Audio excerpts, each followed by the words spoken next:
നമസ്കാരം. ആദ്യം പ്രധാന വാർത്തകൾ. അമേരിക്കയും ഇന്ത്യയും തമ്മിലുള്ള ബന്ധം പുതിയ വഴിത്തിരിവിലേക്കെന്ന് ജോൺ കെറിയും സുഷമ സ്വരാജും. അമേരിക്കയുടെ രഹസ്യ നിരീക്ഷണം അംഗീകരിക്കാനാവില്ലെന്ന് സുഷമ സ്വരാജ്. ഇന്ത്യയുടെ ആകുലതകളെ ശരിയായ അർത്ഥത്തിൽ മനസ്സിലാക്കുന്നതായും മോദിക്ക് വിസ നിഷേധിച്ചത് ഒബാമ സർക്കാർ അല്ലെന്നും ജോൺ കെറി. നരേന്ദ്രമോദി കെറി കൂടിക്കാഴ്ച നാളെ. നട്വർ സിംഗിന്റെ ആരോപണങ്ങൾക്ക് സ്വന്തം പുസ്തകത്തിലൂടെ മറുപടി പറയുമെന്ന് സോണിയാഗാന്ധി. ആരോപണങ്ങൾ വേദനിപ്പിച്ചിട്ടില്ലെന്നും സോണിയാഗാന്ധി. സർക്കാർ ഫയലുകൾ സോണിയയെ കാണിച്ചിരുന്നെന്ന ആരോപണം മൻമോഹൻ സിംഗും നിഷേധിച്ചു. അനാഥാലയത്തിലേക്ക് കൊണ്ടുവന്ന കുട്ടികളെ ബാലവേലയ്ക്കോ ലൈംഗിക ചൂഷണത്തിനോ ഉപയോഗിച്ചിട്ടില്ലെന്ന് ക്രൈംബ്രാഞ്ച്. മുക്കം അനാഥാലയത്തിൽ നിന്ന് കണ്ടെടുത്ത രേഖകൾ വ്യാജമാണെന്നും ക്രൈംബ്രാഞ്ച് ഹൈക്കോടതിയിൽ.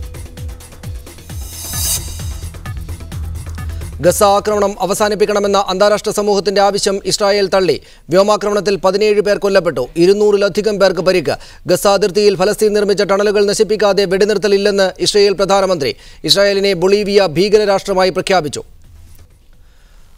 എംഎൽഎമാരെ ഭരണപരിശീലനത്തിനായി അമേരിക്കയിലേക്ക് വിടേണ്ട എന്ന നിലപാടിൽ ഉറച്ചു CPM. ഗസ വിഷയത്തിലെ അമേരിക്കൻ നിലപാടിൽ പ്രതിഷേധിച്ചാണ് തങ്ങളോട് പിന്മാറാൻ CPM ആവശ്യപ്പെട്ടത് എന്ന് KT ജലീൽ MLA ഫേസ്ബുക്കിൽ പോസ്റ്റ് ചെയ്തതോടെ വിഷയം കൂടുതൽ ചർച്ചയായി. അതേസമയം അമേരിക്കൻ യാത്രയിൽ നിന്ന് പിന്മാറേണ്ടതില്ല എന്ന നിലപാടിലാണ് കോൺഗ്രസ് ലീഗ് MLAമാർ. അമേരിക്കൻ വിദേശകാര്യ മന്ത്രാലയം നടത്തുന്ന പരിശീലന പരിപാടിയിൽ പങ്കെടുക്കുന്നതിൽ നിന്ന് ആദ്യം CPM-ഉം പിന്നീട് CPI-യും MLAമാരെ പിൻവലിക്കുകയായിരുന്നു. ഓഗസ്റ്റ് 4-ാം തീയതി മുതൽ 24 വരെ നടക്കുന്ന പരിപാടിയിൽ TV രാജേഷ്, KT ജലീൽ എന്നിവരായിരുന്നു CPM-നെ പ്രതിനിധീകരിച്ച് പങ്കെടുക്കേണ്ടിയിരുന്നത്. ഇവർക്ക് പിന്നാലെ CPI MLA ES ബിജിമോളും യാത്രയിൽ നിന്ന് പിന്മാറി.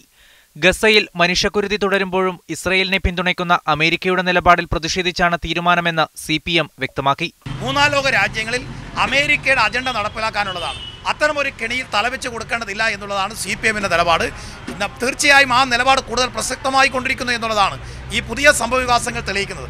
അതുകൊണ്ട് ഞങ്ങൾക്ക് പറയാനുള്ള ഒരു കാര്യം, മുസ്ലിം ലീഗിൻ്റെയും കോൺഗ്രസിൻ്റെയും MLAമാർ അവർ പാലസ്തീനോടൊപ്പമാണ് എങ്കിൽ, അമേരിക്കയുടെ ഈ കുറ്റകരമായ മൗനത്തെ അവർ അപലപിക്കുന്നുണ്ട് എങ്കിൽ, ഈ യാത്ര ഉപേക്ഷിച്ച് ഈ ഗാസയ്ക്കൊപ്പം നിൽക്കാൻ, വീവാ ഗാസ എന്ന് ലോകമാകെയിരുന്ന മുദ്രാവാക്യത്തോടൊപ്പം നിൽക്കാൻ അവർ തയ്യാറാകണം. അവർ ഈ യാത്ര ഉപേക്ഷിക്കണമെന്നുള്ളതാണ് ഞങ്ങൾക്ക് പറയാനുള്ളത്. ഗസ വിഷയത്തിലെ പ്രതിഷേധ പ്രകടനം എന്ന നിലയിൽ പാർട്ടി തീരുമാനത്തെ അഭിമാനത്തോടെ ഉൾക്കൊള്ളുന്നുവെന്ന് KT ജലീൽ നേരത്തെ ഫേസ്ബുക്കിലൂടെ വ്യക്തമാക്കിയിരുന്നു. എന്നാൽ അമേരിക്കൻ പരിപാടിയിൽ പങ്കെടുക്കുമെന്ന നിലപാടിൽ തന്നെയാണ് മുസ്ലിം ലീഗ് MLAമാർ. പരിശീലനത്തിനായി അമേരിക്കയിലേക്ക് പോകുമെന്ന നിലപാട് ഉറപ്പിച്ചു വ്യക്തമാക്കുന്ന VT ബൽറാമിന്റെ ഫേസ്ബുക്ക് പോസ്റ്റ് പക്ഷേ വിമർശനങ്ങളെ തുടർന്ന് അപ്രത്യക്ഷമായി. News desk media 1. Shri KNA Khader MLA, Shri KT Jaleel MLA എന്നിവർ തിരുവനന്തപുരം സ്റ്റുഡിയോയിൽ, ശ്രീ CR നീലകണ്ഠൻ കൊച്ചി സ്റ്റുഡിയോയിലുമായി ചർച്ചയിൽ പങ്കെടുക്കുന്നു. ആദ്യം ശ്രീ KNA ഖാദർ, ഗസയിൽ മരിച്ചു വീഴുന്ന 10,000-ങ്ങളോട് ആ ദുരിതത്തിൽ, ആ ജനതയുടെ ദുരിതത്തിൽ ഐക്യദാർഢ്യം പ്രഖ്യാപിച്ചുകൊണ്ടാണ് ഇടതുപക്ഷം ഈ തീരുമാനമെടുത്തത്. എന്തുകൊണ്ടാണ് മുസ്ലിം ലീഗും കോൺഗ്രസും അങ്ങനെ ധീരമായ നിലപാട് സ്വീകരിക്കാത്തത്? അല്ല, ഈ വിഷയത്തിൽ ഈ ഗസയിൽ നടക്കുന്ന യുദ്ധം കൊണ്ടാണ്, അല്ലെങ്കിൽ ഇസ്രായേലിൻ്റെ ഗസ ആക്രമണത്തിൽ അമേരിക്ക പിന്തുണ നൽകുന്നത് കൊണ്ടാണ് ഇടതുപക്ഷം അതിൻ്റെ പ്രതിനിധികളെ അമേരിക്കൻ യാത്രയിൽ നിന്ന് മാറ്റി നിർത്തിയത് എന്ന് ഞാൻ വിശ്വസിക്കുന്നില്ല. കാരണം അതിനു മുമ്പ് തന്നെ ഈ ഗസ സംഭവങ്ങൾ വളരെ രൂക്ഷമാകുന്നതിന് മുമ്പ് തന്നെ അവർ അതിൽ നിന്ന് പിന്മാറണം എന്ന് ബന്ധപ്പെട്ട ആളുകളോട് സംസാരിച്ചിരുന്നു എന്നാണ് ഞാൻ മനസ്സിലാക്കുന്നത്. പിന്നെ ഇപ്പോൾ അതൊരു വളരെ സൗകര്യപ്രദമായിട്ടുള്ളൊരു അവസരമായിട്ട് വന്നു. ഗസ വിഷയത്തിൻ്റെ മേലിലാണ് ഞങ്ങൾ മാറി നിൽക്കുന്നതെന്ന് പറഞ്ഞിട്ട് ഒരു വീരപരിവേഷം ഉണ്ടാക്കാൻ വേണ്ടി ശ്രമിക്കുന്നു എന്ന് മാത്രമേ അതിൽ നിന്ന് നമുക്ക് മനസ്സിലാക്കേണ്ടതായിട്ടുള്ളൂ. വാസ്തവത്തിൽ ഈ ഇടതുപക്ഷ പ്രസ്ഥാനങ്ങൾ അതിനിപ്പോൾ ഗസ ഇല്ലാത്ത കാലത്താണെങ്കിലും ഈ യാത്രയിൽ അവർ പോകുമെന്ന് എനിക്ക് തോന്നുന്നില്ല. അവർ ഏത് സംഗതികളെയും വളരെ മുൻവിധിയോടുകൂടി കാണുന്ന ഒരു വിഭാഗമാണ്. വാസ്തവത്തിൽ ഈ ഇടതുപക്ഷ പ്രസ്ഥാനങ്ങളുടെ നേതാക്കന്മാർ, പ്രത്യേകിച്ച് കമ്മ്യൂണിസ്റ്റ് മാർക്സിസ്റ്റ് പാർട്ടിയുടെ നേതാക്കന്മാർ ധാരാളം ഈ അവരുടെ പ്രവർത്തകന്മാരെയും നേതാക്കന്മാരെയും വിദേശ രാജ്യങ്ങളിൽ അയക്കണം എന്ന അഭിപ്രായക്കാരനാണ് ഞാൻ. ഇപ്പോൾ ബഹുമാനപ്പെട്ട നമ്മുടെ പ്രതിപക്ഷ നേതാവ് അച്യുതാനന്ദൻ ഉൾപ്പെടെയുള്ള ആളുകളെ അമേരിക്കയും ഇംഗ്ലണ്ടും ഒക്കെ ഉൾപ്പെടെ യൂറോപ്യൻ രാജ്യങ്ങളിലും ലാറ്റിൻ അമേരിക്കൻ രാജ്യങ്ങളിലും ലോകത്തിൻ്റെ നാനാഭാഗത്തും പരമാവധി സ്ഥലങ്ങളിൽ പോയി മനുഷ്യജീവിതം എന്താണെന്ന് മനസ്സിലാക്കുവാനും പുതിയ വളർച്ച എന്താണ്, ലോകത്തിനുണ്ടായിട്ടുള്ള മാറ്റം എന്താണ്, പുതിയ ടെക്നോളജി എന്താണ്, ശാസ്ത്രം എന്താണ്, പുതിയ വർക്കിംഗ് ക്ലാസ് എന്താണ്, ഈ വക കാര്യങ്ങളെക്കുറിച്ച് റിയാലിറ്റി മനസ്സിലാക്കാൻ വേണ്ടി അവർ ധാരാളമായിട്ട് പോകേണ്ടതുണ്ട് എന്നാണ് എനിക്ക് തോന്നുന്നത്. അങ്ങനെ അവരെ പറഞ്ഞയക്കാതിരിക്കുകയല്ല വേണ്ടത്. അത്രയും സ്ഥലങ്ങളിലൊക്കെ അവർ പോവുകയാണ് വേണ്ടത്. എങ്ങനെയായാലും അവർ മുൻവിധിയോട് കൂടിയാണ് ഈ ഇന്ത്യയിലും കേരളത്തിലുമൊക്കെ ഇടതുപക്ഷക്കാർ പലപ്പോഴും നിൽക്കാറുള്ളത്. അവർക്ക് അമേരിക്ക എന്ന് പറഞ്ഞാൽ അമേരിക്ക ഒരു സാമ്രാജ്യത്വം മാത്രമാണ്. ഞാൻ പറയുന്നത് അമേരിക്കയിൽ കുറേ മനുഷ്യരുണ്ട്, അമേരിക്കയിൽ സാധാരണക്കാരായിട്ടുള്ള ആളുകളുണ്ട്, അമേരിക്കയിൽ തൊഴിലാളി വർഗമുണ്ട്, അമേരിക്കയിൽ അതുപോലുള്ള ഒരുപാട് സംഗതികൾ പഠിക്കാനുണ്ട്, മനസ്സിലാക്കാനുണ്ട്. സാമ്രാജ്യത്വ സ്വഭാവം എന്ന് പറയുന്നത് അതിൻ്റെ ഭരണകൂടത്തിൻ്റെ സ്വഭാവമാണ്. ആ ഭരണകൂടത്തോട് പ്രതിഷേധിക്കാൻ അമേരിക്കയിൽ തന്നെ ഇവിടെ ഉള്ളതിലേറെ ആളുകളുണ്ട്. ഇപ്പോൾ ഇറാഖിൽ സദ്ദാം ഹുസൈനെ തൂക്കിക്കൊന്ന സംഭവത്തിലും അധിനിവേശ യുദ്ധവും നടക്കുമ്പോൾ അതിശക്തമായിട്ടുള്ള പ്രകടനങ്ങളും പ്രതിഷേധവും അടിച്ചത് വാസ്തവത്തിൽ കൊടുങ്കാറ്റ് പോലുള്ള പ്രതിഷേധങ്ങൾ, ലക്ഷക്കണക്കിന് ആളുകൾ പങ്കെടുക്കുന്ന പ്രതിഷേധങ്ങൾ നടന്നത് അമേരിക്കൻ നഗരങ്ങളിലും അതുപോലുള്ള അതിവികസിത രാഷ്ട്രങ്ങളുടെ തെരുവീതികളിലുമാണ്. ഇന്ത്യയിലൊന്നും അതുപോലെ ശക്തമായിട്ടുള്ള ഒരു പ്രതിഷേധ പ്രകടനം ഉണ്ടായിട്ടില്ല. ഇടതുപക്ഷക്കാരും നടത്തിയിട്ടുണ്ടാവും, ഞങ്ങളും നടത്തിയിട്ടുണ്ട്. പക്ഷേ അത്ര ശക്തമായി ലോകത്തിലെ യൂറോപ്യൻ രാജ്യങ്ങളിലൊക്കെ ഉണ്ടായ അത്ര പ്രതിഷേധം ഉണ്ടായിട്ടില്ല. ആ പ്രതിഷേധം അമേരിക്ക അംഗീകരിച്ചോ ഇല്ല എന്നുള്ളതല്ല. ബറാക്ക് ഒബാമയുടെ മാത്രമാണ് അമേരിക്ക എന്ന് ഞാൻ വിശ്വസിക്കുന്നില്ല. അമേരിക്ക സാമ്രാജ്യത്വത്തിൻ്റെ മാത്രമാണെന്ന് ഞാൻ വിശ്വസിക്കുന്നില്ല. അമേരിക്കൻ വർക്കിംഗ് ക്ലാസ് എന്താണ്, അവരുടെ ജീവിതം എന്താണ്, സാധാരണക്കാരെന്താണ്, എന്താണ് പുതിയ ടെക്നോളജി, ലോകത്ത് വന്നിട്ടുള്ള പുതിയ മാറ്റം എന്താണ്, പുതിയ മനുഷ്യൻ എന്താണ്, ഇതൊക്കെ മാർസിൻ്റെ കാലഘട്ടത്തിലും കമ്മ്യൂണിസ്റ്റ് മാനിഫെസ്റ്റോ പ്രസിദ്ധീകരിച്ച കാലത്തുണ്ടായിട്ടുള്ള ഒരു സമയത്ത് വളർച്ച മുറ്റി നിൽക്കുന്നവരാണ് ഇടതുപക്ഷം.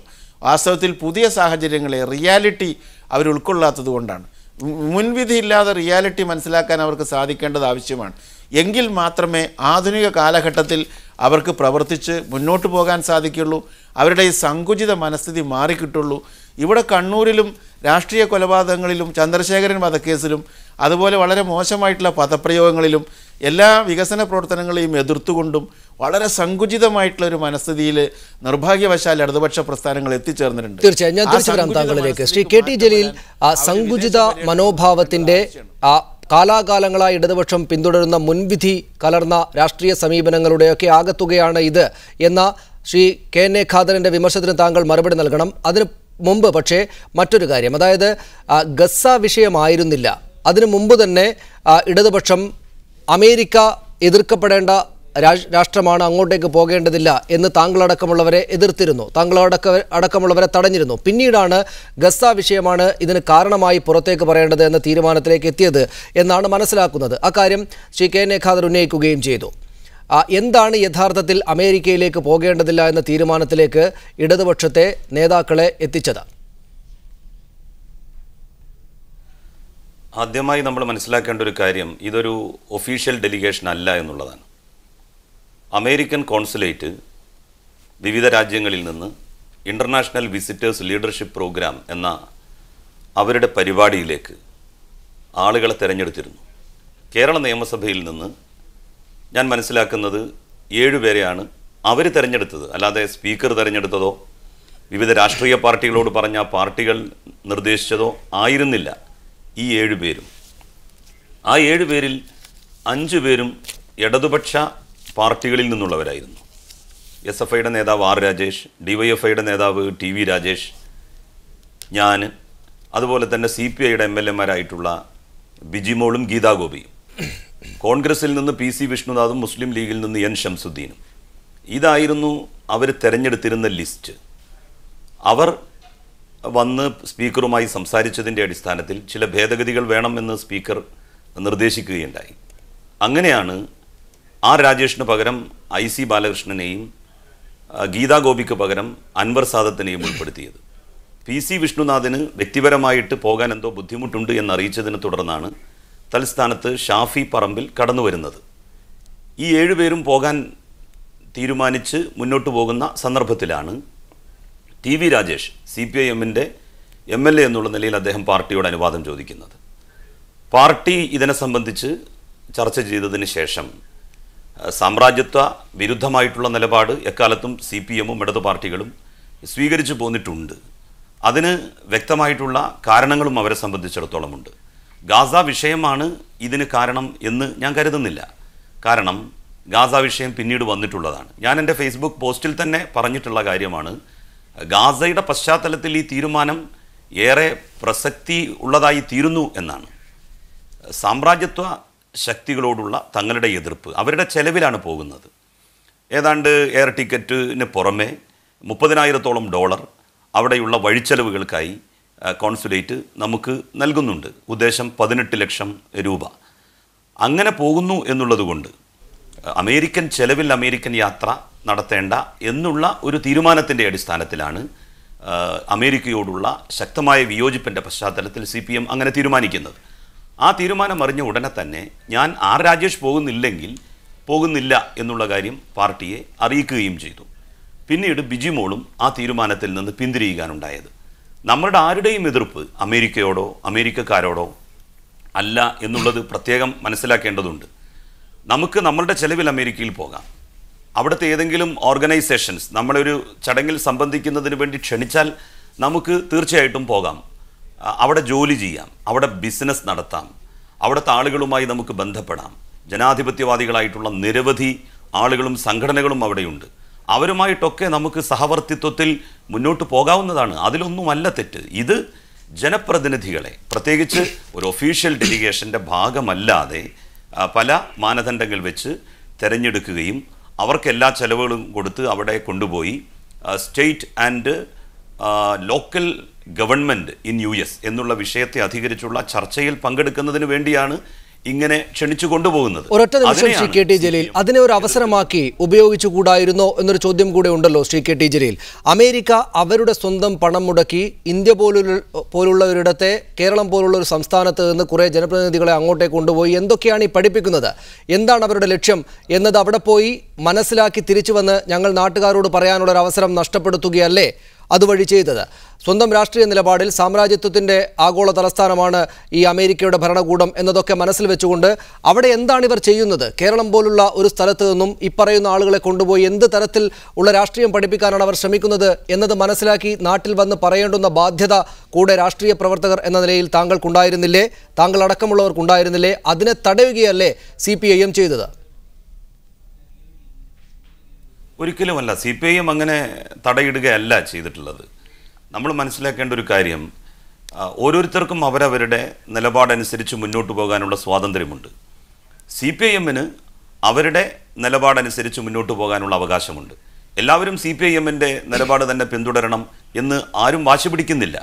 പക്ഷേ ഇപ്പോഴത്തെ പ്രത്യേകമായിട്ടുള്ള സാഹചര്യത്തിൽ ഇത്തരത്തിലുള്ളൊരു തീരുമാനം എടുക്കേണ്ടതായിരുന്നു മറ്റുള്ള എല്ലാ പാർട്ടികളും എന്ന് അഭിപ്രായപ്പെടുന്നവരും ചുരുക്കമല്ല. ഞാൻ പറഞ്ഞുകൊണ്ടുവരുന്നത്, അവിടെ പോയി അവരുടെ കാര്യങ്ങൾ പഠിച്ച് ഇങ്ങോട്ട് വരിക എന്നൊക്കെ പറയുന്നത് ആ ഒരു രീതിയിൽ ചിന്തിക്കുന്നവർക്ക് അങ്ങനെ ചെയ്യാം. പക്ഷേ അതിനോട് രാജിയാകാതെ നിൽക്കുക എന്നുള്ളതാണ് സുശക്തമായിട്ടുള്ളൊരു രാഷ്ട്രീയ തീരുമാനത്തിൻ്റെ ഭാഗം എന്ന് വിശ്വസിക്കുന്നവർ അങ്ങനെ ചെയ്യുന്നതിൽ നമ്മൾ അവരെ എന്തിനാണ് കുറ്റപ്പെടുത്തുന്നത്? തീർച്ചയായും ഞാൻ തിരിച്ചു വരാം താങ്കളിലേക്ക്. എന്തിനാണ് ഞാൻ താങ്കളിലേക്ക് തന്നെ വരാം ശ്രീ കെ ടി ജലീൽ, എന്നോട് ക്ഷമിക്കണം ഞാൻ ഇടപെടുന്നതിൽ. ശ്രീ KN ഖാദർ, എന്തിനാണ് മറ്റുള്ളവരെ കുറ്റപ്പെടുത്തുന്നത്? ഇപ്പോൾ സവിശേഷമായ ഒരു ലോക സാഹചര്യത്തിലൂടെ കടന്നു പോവുകയാണ്. ഗസയിൽ അങ്ങേയറ്റം പിഞ്ചു കുഞ്ഞുങ്ങളാണ് ഈ പറയുന്ന ആക്രമണത്തിൽ ഓരോ ദിവസവും നമ്മളിപ്പോൾ സംസാരിക്കുന്ന ഈ നിമിഷങ്ങളിൽ പോലും കൊല്ലപ്പെടുന്നത്. അത്രയേറെ ചോര അവിടെ വീണുകൊണ്ടിരിക്കുകയാണ് ഈ നിമിഷങ്ങളിലും. അതിന് വലിയ തോതിലുള്ള പിന്തുണ നൽകുകയാണ് അമേരിക്ക. എങ്കിൽ അതിനെ ഏതെങ്കിലും വിധത്തിൽ ഒരു ചെറുവിരൽ കൊണ്ടെങ്കിലും അനക്കേണ്ടുന്നിടത്ത്, അതുകൊണ്ട് പ്രതികരിക്കേണ്ടിടത്ത്, പ്രതിഷേധിക്കേണ്ടിടത്ത് അതിനുള്ള അവസരങ്ങൾ ഉപയോഗിക്കുകയായിരുന്നു ചെയ്യേണ്ടത്. ഞങ്ങളിതാ ഇന്ന കാരണം കൊണ്ട് അമേരിക്കയുടെ ക്ഷണം സ്വീകരിച്ച് അങ്ങോട്ട് വരുന്നില്ല എന്ന് CPIM പറഞ്ഞതുപോലെ മുസ്ലിം ലീഗ് പറയേണ്ടിയിരുന്നു, കോൺഗ്രസ് പറയേണ്ടിയിരുന്നു. അത് ചെയ്തില്ല എന്ന് മാത്രമല്ല, ഇതൊക്കെ വളരെ സാധാരണമായ കാര്യങ്ങളാണല്ലോ എന്ന് ന്യായീകരിക്കുന്നത് നാട്ടുകാർക്ക് മുന്നിൽ മുസ്ലിം ലീഗിൻ്റെ വില കുറച്ച് കളയില്ലേ ശ്രീ KN ഖാദർ?